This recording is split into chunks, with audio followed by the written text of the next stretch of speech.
rezultatīvākais starp abu komandu spēlētājiem savstarpējās spēlēs. Garnets atsit ripu un ir 1-0. Ģiecāki pants. Viss acīgākais bija vārtu priekšā. Jānāk tā arī ir laukumā un Kuznecovs tagad ar ripu savā aizsardzības zonā. Tur pret viņu diezgan asi nospēlē. Kāds no mūsējiem, bet tiesneši nefiksēja pārkāpumu. Nefiksēja pārkāpumu, šim skatāmies vēlreiz.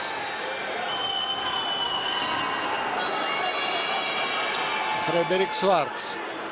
Plecs plecā patiesībā. Tas nebija grūdiens ar rokām.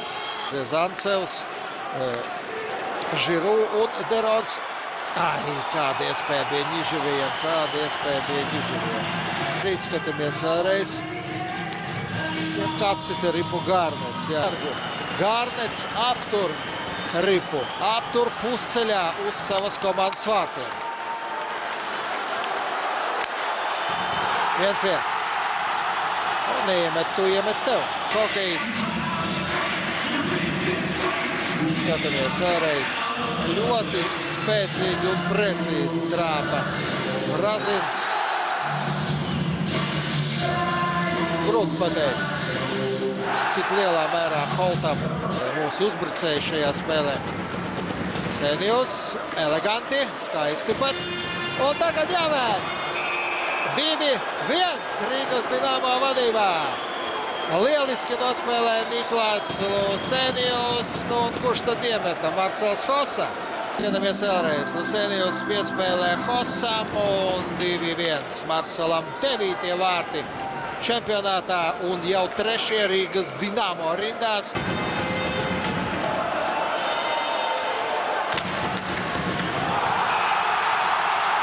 Kā tā? Jāprasa Krisam Holtam. Kā tā? Vārds stabi tomēr ielec vārtos. Skatāmies. Traktora kapteinis no 0 leņķa izdarīja metienu un iemeta. Kļūdījās Kriss Holts. Tā arī darīja Ģiecāki pats.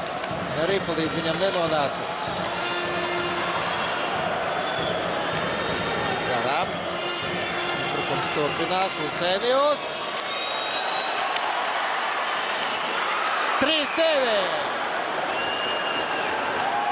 Rīgas Dinamo atkal ir vadībā. Un Marcelam 10. vārti. Jā, Marcels Hossa tas bija. Skatāmies. 10. vārti Marcelam Hossam turnīrā. 2. šajā spēlē. Sprukts. Garnets skrien jau mainīties. Nē, nekur viņš nevar skriet. Viss, Dinamo uzvar Čeļabinskā. Bravo! Māleči mūsu puiši. Beidzot, pārtraukt arī zaudējuma sērija Čeļabinskā.